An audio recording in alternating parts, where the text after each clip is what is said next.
오늘 함께 보실 말씀은 창세기 37장이고요. 1절과 2절, 두 절의 말씀을 함께 한 목소리로 읽겠습니다. 자리에서 일어나셔서 창세기 37장 1절과 2절의 말씀 한 목소리로 함께 합독하겠습니다. 창세기 37장 1절 말씀.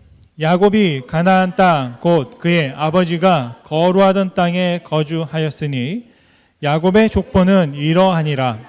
요셉이 17세의 소년으로서 그의 형제들과 함께 양을 칠 때에 그의 아버지의 아내들 비라와 실바의 아들들과 더불어 함께 있었더니 그가 그들의 잘못을 아버지에게 말하더라. 아멘. 자리에 앉으시겠습니다. 네, 아마 2절을 읽으니까 아멘이 잘 안 나오시는 것 같아요. 예, 동생이 형들의 잘못을 일러 바쳤더라 아멘 하려고 했더니 잠깐 아멘을 해야 되나 말아야 되나 고민하시는 것 같습니다. 오늘은 요셉의 삶을 통해서 배우는 형통의 지혜라는 주제를 가지고 저희가 2024년 새해를 맞아 창세기 37장부터 창세기 50장에 걸쳐서 기록되어 있는 요셉의 삶을 함께 살펴보려 합니다. 아마 여러분들은 요셉이 누군지 잘 아시고 요셉에 대해서 많이 들어보셨을 것입니다.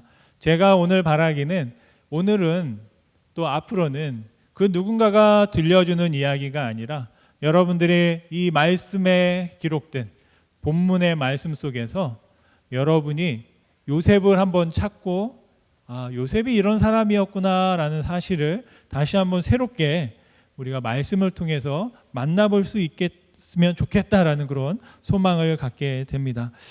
요셉의 삶을 한마디로 정의하면 형통이라고 할 수 있습니다.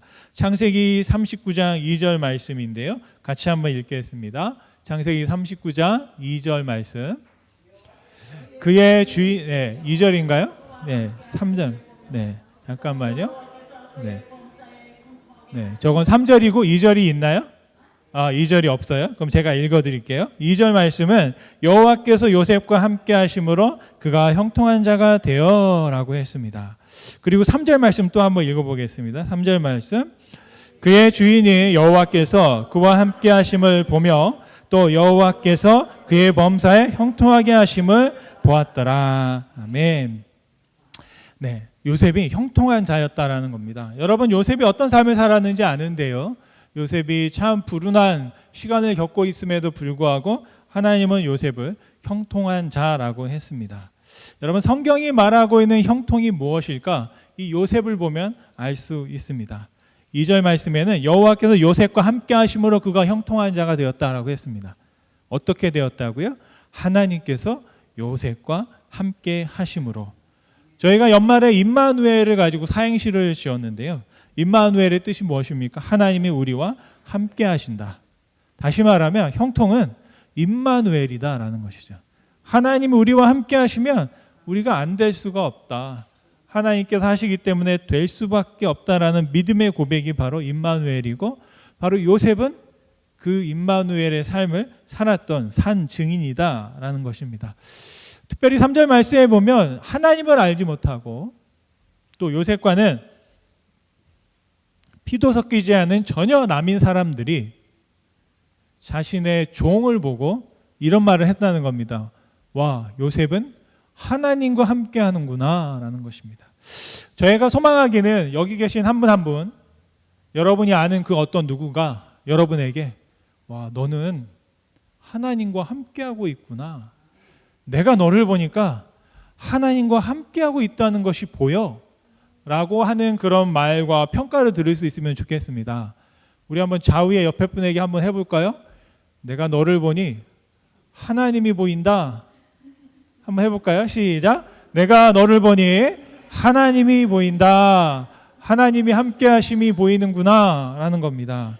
여러분 이 말대로 우리가 살아갈 수 있으면 좋겠고요. 바로 그런 소망, 큰 소망을 담아서 오늘 요셉의 이야기를 같이 풀어갔으면 좋겠습니다.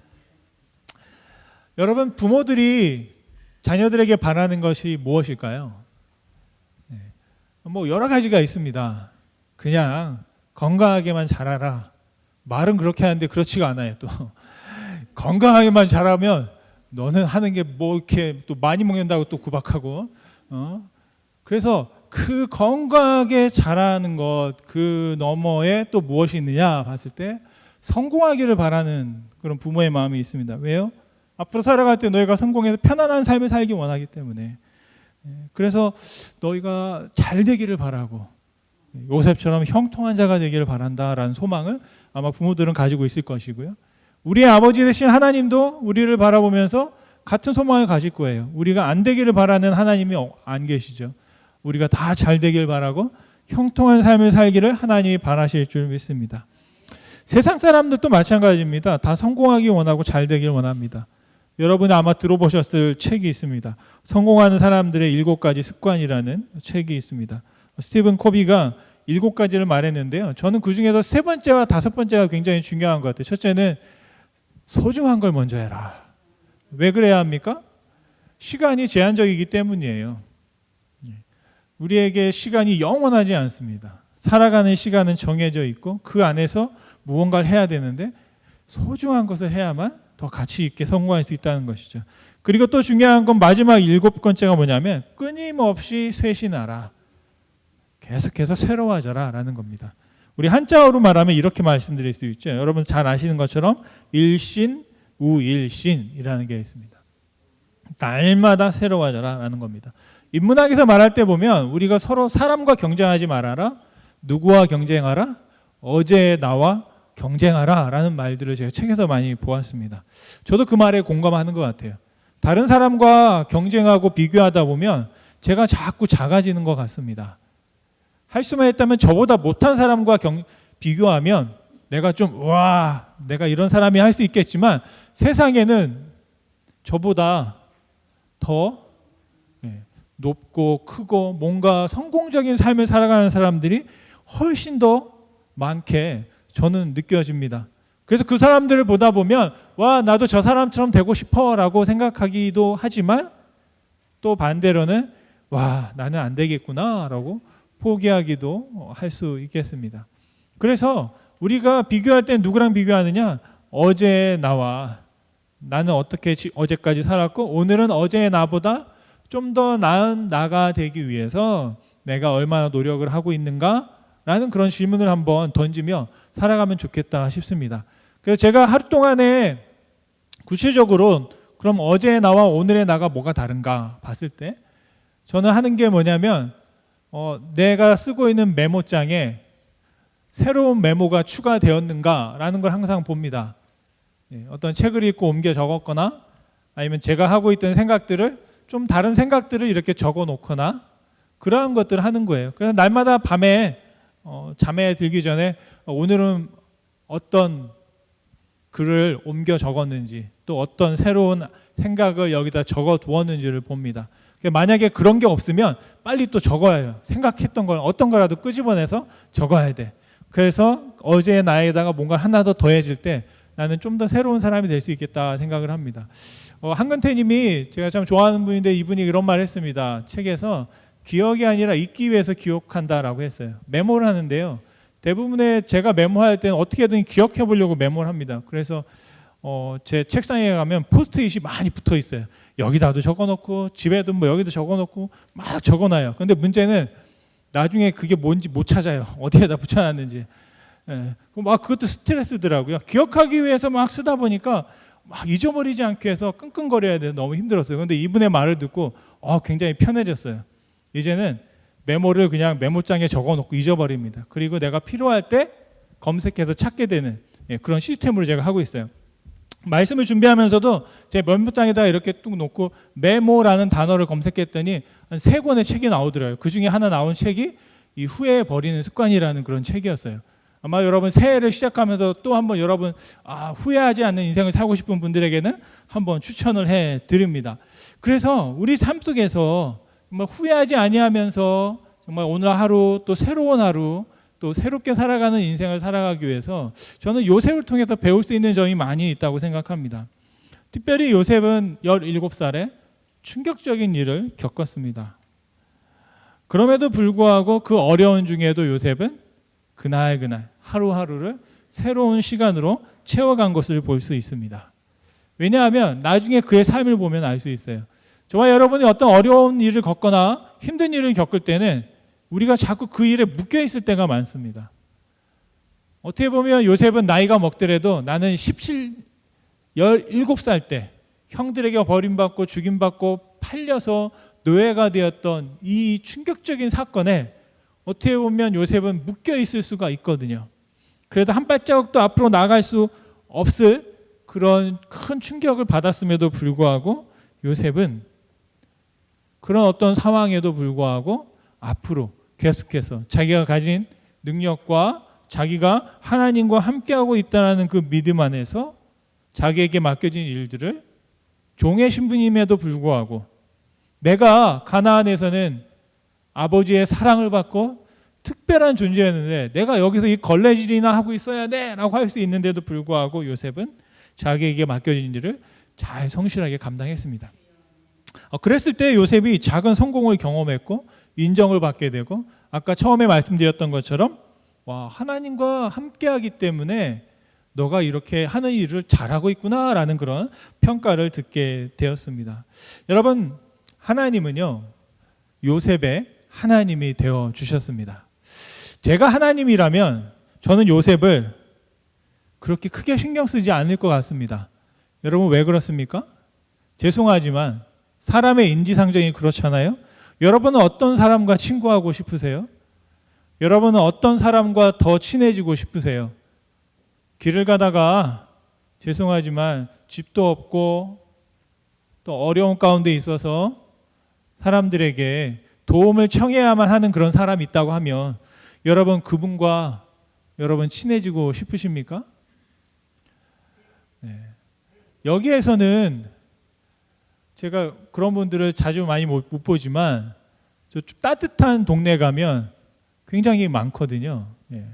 그리고 그분들이 길에서 그냥 텐트 쳐놓고 살고 계시고 또 그분들이 그냥 뭐 어떻게 어디서 씻고 어디서 무엇을 먹고 어떻게 하는지 잘 모르겠는데 굉장히 많아요. 캘리포니아에 가도 정말로 LA에도 가면 그 땅값이 어마어마하거든요.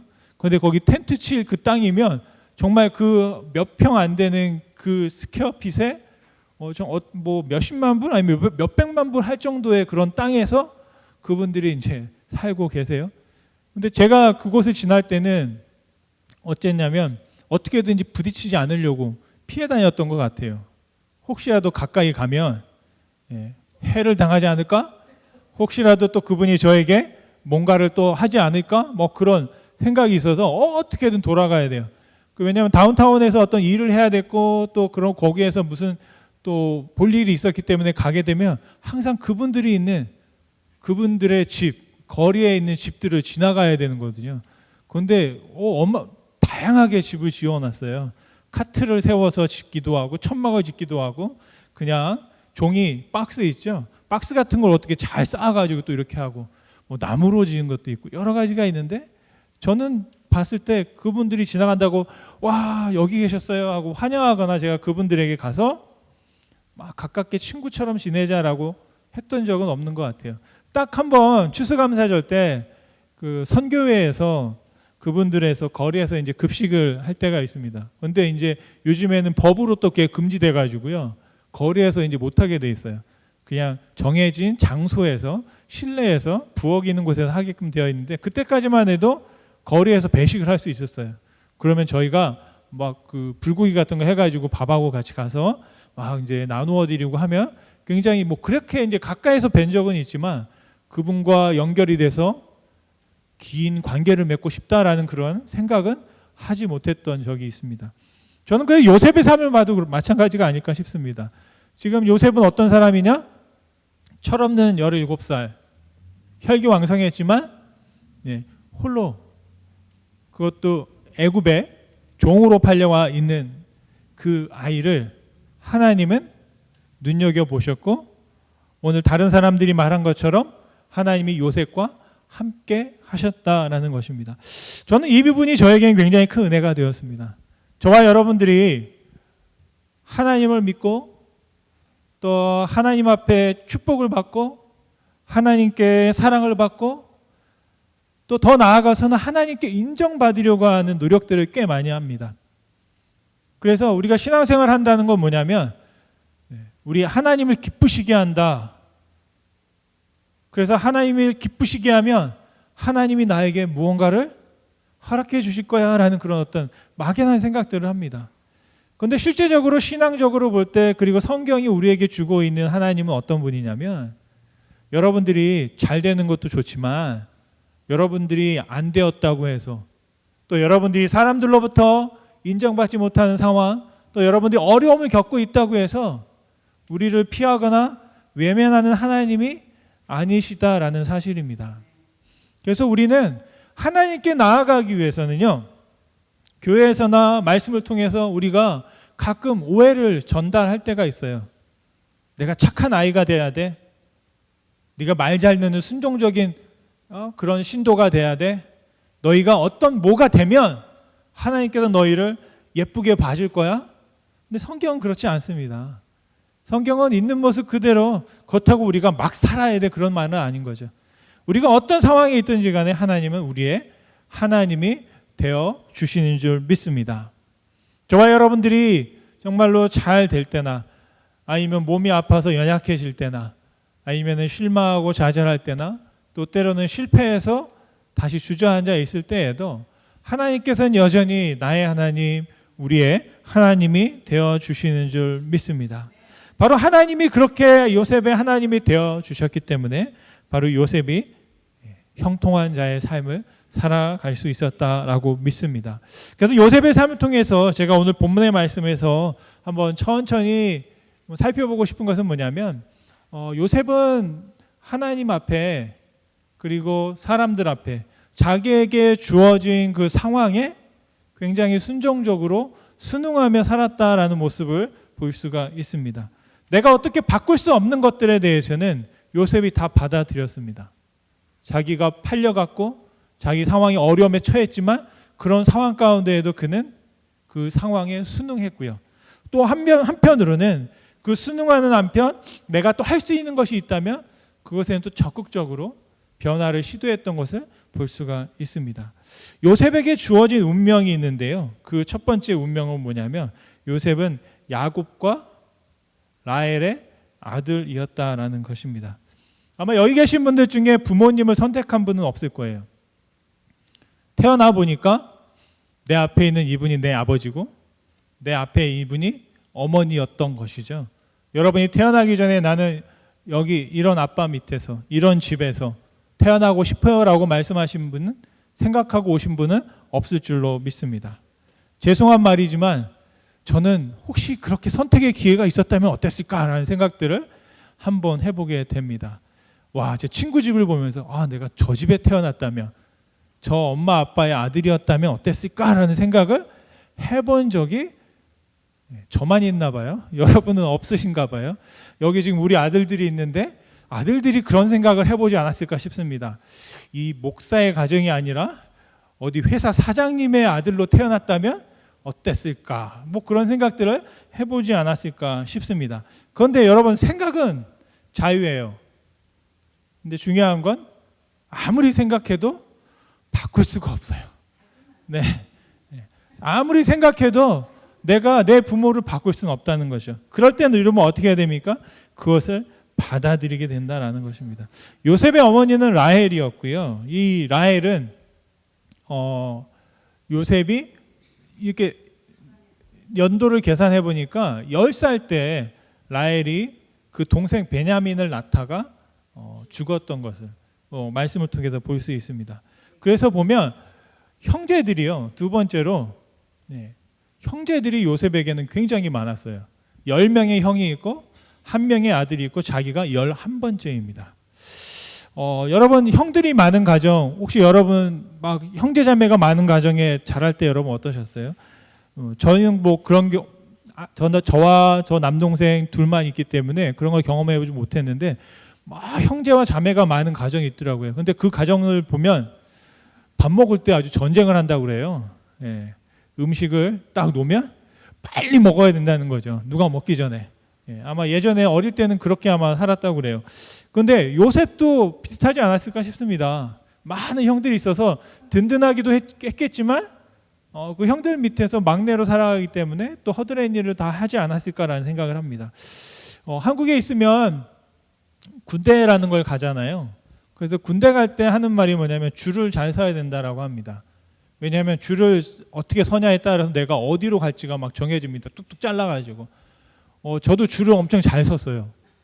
예, 어떤 사람들은 그 줄을 선택할 수 있는 사람도 있더라고요. 자기가 원하는 곳에 갈 수도 있는데 저는 그런 능력은 없고 그냥 줄 서서 보내주는 대로 갔습니다. 의정부에 가가지고 이틀 있고 그리고 다시 이제 사단으로 저쪽 보면 신탄이라고요. 이 철만은 달리고 싶다라고 하는 그런 마지막 그 철도 끝나는 부분에 저희 사단 훈련소가 있어요. 그래서 훈련소에 딱 갔어요. 가서 막 한 달 동안 훈련하고 다시 또 타라 그래가지고 탔어요. 탔더니 또 거기서 제가 깜짝 놀랐어요. 의정부도 북쪽이잖아요. 신탄리까지 기차 타고 한 2시간 가거든요. 그리고 또 차 타고 또 2시간을 가는 거예요. 비포장도로를 달려가지고 어디 산 밑에다가 딱 내려주고 내리래. 내렸더니 거기가 어디냐면 딱 앞에 아름다운 자연이 펼쳐져 있는데 보니까 막 철책이 이렇게 있어요. 보니까 바로 이제 북한 땅 맞은편에 그 철책이 있는 곳에 이제 제 부대가 들어간 거예요. 그래서 부대에 딱 들어갔더니 한 30명 정도가 같이 살아요. 이렇게 근무 쓰면서. 아까 이거 국가 기밀인데 말하면 안 되는데 30명씩 이렇게 막 사는데 제가 딱 들어갔더니 27번째인 거예요. 제가 막내예요. 그럴 수 있죠. 더 중요한 사실이 있어요. 제 앞으로 2주 앞으로 2명씩 계속 있는 거예요. 누가? 내 선배 선임들이 있어요. 2주 단위로 계속 2명 뭐 이래가지고 한 10몇 명, 한 거의 20명 가까이가 계속 2주 간격으로 있더라고요. 왜 그런가 봤더니 이 철책에 들어갈 때는 사람들이 많이 필요해요. 그래가지고 사람들을 막 집어넣은 거예요. 그때 필요할 때만. 그래서 제가 쉽게 말하면 제일 끝으로 들어갔어요. 이제 자기 이해가 안 되는데 중요한 건 뭐냐면 여러분 이제 군대 가면 제대하기 한 6개월 남겨놓고 한 병장이 되거든요. 제가 병장이 딱 됐어요. 그랬을 때 제 앞에 병장들이 몇 명이었냐면 15명인가 18명이 있었어요. 군대에서 아시겠지만 이제 병장이 딱 되면 그때부터는 이제 그냥 노는 거예요 그냥. 그런데 제 앞에 모셔야 될 선배들이 20명 가까이가 있는 거예요. 그런데 이 사람들이 언제 나가냐고요? 2주 간격으로 계속 나가는 거예요. 6개월 동안. 그러니까 제가 마지막 제대하기 한 달 남겨놓고 그때 이제 2명이 나가고 2주 동안 이제 제가 이제 최고참이 됐던 그런 아주 사건이 있어요. 저는 몰랐는데 나중에 보니까 야 이런 걸 뭐라고 하냐면 꼬였다라고 해요. 꼬였다. 꼬인 사람이에요, 여러분. 꼬여가지고 완전히 그냥 2년 동안을 그러고서는 마지막 제대하기 한 달까지도 계속 고참들이 있어가지고 말년 병장의 역할을 못했던 그런 역사가 있었습니다. 거기다가 더 중요한 사실은 제가 군대 가면서 하나님께 기도했습니다. 그런데 하나님께 그 기도를 들어주셨어요. 기도 제목을. 제가 신학교를 다니다가 군대를 갔기 때문에 군종이라고 해서 대대 교회에 있는 전도사 역할을 하는 그런 자리가 있거든요. 그래서 제가 그걸 하고 싶다고 막 써놨어요. 근데 딱 들어갔는데 보니까 이미 저보다 한 달 전에 아깝게 저보다 한 달 전에 들어온 신참이 그 대대 군종이 된 거예요. 그러니까 이 사람이 제대할 때까지는 군종을 뽑지 않아. 사고가 나서 어디 딴 데 가지 않으면. 그런데 중요한 사실은 언제 한 달 전에 된 군종이 언제 제대한다고요? 제가 제대하기 한 달 전에 제대한 거예요. 그리고 나서 교회에서 연락이 왔어요. 야 군종이 제대했는데 너 대대 군종 해줄래? 그래서 제대하기 한 달 전에 제가 군종병으로 가가지고 아까 말씀드렸지만 제대하기 한 달 전에 아무것도 안 합니다.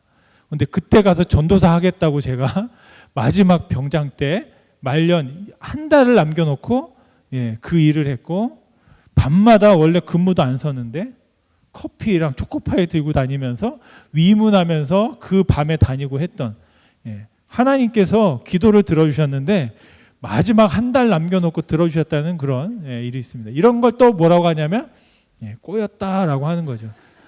아마 요셉은 태어나서 어땠을까요? 와, 나는 꼬였구나 생각했을 거예요. 와, 내 앞에 이런 형들이 있고 나는 도대체 어떻게 하나 쉽지 않았을까 싶습니다. 그런데 그런 상황 가운데에도 요셉은 자기에게 맡겨진 일들을 잘 감당하고 있었던 것이고, 요셉은 자기가 할 수 있는 것이 뭐였냐면 아버지가 하던 일을 물려받았어요. 그래서 무엇을 했습니까? 목동의 일을 했습니다. 그래서 그 목동의 일을 배우면서 살았던 것을 볼 수 있습니다. 여러분, 우리가 바꿀 수 없는 것, 운명처럼 받아들여야 하는 것들을 우리가 받아들여야 되는 것이죠. 그런데 그런 요셉에게 특별한 것이 두 가지가 있었는데요. 두 번째는 요셉은 그 문제를 발견할 수 있는 안목이 있었다라는 겁니다. 2절 말씀에 보면 저희가 아까 말씀을 읽고 아멘 해야 되나 라고 고민했는데요. 뭐라고 되어 있냐면 요셉이 2절 말씀 하반절 말씀에 보면 그가 그들의 잘못을 아버지에게 말하더라 라고 되어 있습니다. 누가요? 요셉이 형들의 잘못을 아버지에게 말했다. 말했다는 건 뭐냐면 그들의 잘못과 문제를 발견하고 볼 수 있는 눈이 있었다라는 것입니다. 여러분, 어떤 사람들에게는 그런 문제를 발견할 수 있는 특별함이 있습니다. 저와 여러분들에게도 그런 특별함이 있다면 그런 은사를 잘 사용하면 좋겠습니다. 고자질하려고 하는 것이 아니라 요셉도 아마 어떤 마음이었는지는 제가 잘 모르겠지만 새번역 성경에는 고자질이라고 번역을 해놨어요. 그런데 그 아버지 앞에 형들의 그 어떤 문제들을 가지고 나갔습니다. 그 세 번째로 제가 말씀드리고 싶은 건 뭐냐면 이 요셉은 그 문제를 해결하려고 어떻게 보면 시도했다라고 생각을 할 수 있겠습니다. 예. 아버지에게 말했다는 것은 뭐냐면 그 문제를 고칠 수 있는 분이 누굴까요? 아버지였다라고 생각했다라고 믿습니다. 그래서 형들에게 자기가 직접 얘기해봐야 형들은 자기 말을 듣지 않을 거죠. 그렇기 때문에 아버지에게 말해서 아버지를 통해서 문제 해결을 시도했다라는 그런 모습들을 우리가 요셉의 말씀을 통해서 이야기를 통해서 볼 수가 있겠습니다. 저는 이제 말씀을 마치면서 말씀드리고 싶은 것은 요셉이 하나님과 함께함으로 형통한 자였다라고 하는 것처럼 우리는 예수님과 함께할 때 형통한 자의 삶을 살게 되는 줄로 믿습니다. 여러분, 예수님은 우리와 함께 하신다고 약속했어요. 여러분, 그 약속을 하는 예수님께서 지키실까요? 안 지키실까요? 저는 지키신다고 믿습니다. 바로 마태복음 28장 20절 말씀인데요. 같이 한번 읽겠습니다. 마태복음 28장 20절 말씀. 내가 너희에게 분부한 모든 것을 가르쳐 지키게 하라. 볼지어다 내가 세상 끝날까지 너희와 항상 함께 있으리라 하시니라. 아멘. 함께 있으리라. 하나님이신 예수님이 우리와 함께 있는다. 여러분, 그렇다면 우리는 형통한 자일까요? 형통한 자가 아닐까요? 형통한 자인 줄 믿습니다. 여러분, 우리가 우리의 삶을 통해서 때로는 시작이 미약할 수 있지만 그 나중은 창대케 되는 은혜가 우리 삶 가운데 있기를 간절히 원합니다. 예수님의 시작도 미약했죠. 예수님은 목수의 아들로, 그것도 큰 아들로 가정의 살림을 돌봐야 되기 때문에 30년 동안 아버지가 돌아가신 것 같아요, 일찍. 그래서 나중에 사역할 때 보면 마리아 엄마만 있었어요.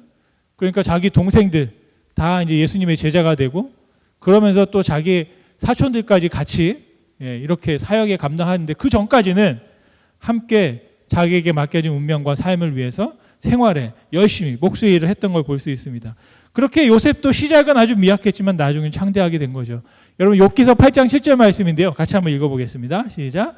내 시작은 미약하으나 내 나중은 심히 창대하리라. 아멘. 어떤 분들은 이 말씀이 욥의 말인 줄 알고 하나님의 말씀인 줄 아는데 하나님의 말씀이 아니고요. 욥에게 와서 너 이렇게 살면 안 돼라고 말했던 친구가 했던 말입니다. 빌닷이라는 친구인데요. 그래서 이 말씀을 제가 원래 의미는 어떤 의미냐면 이 욥기 8장을 다 읽어봐야 되거든요.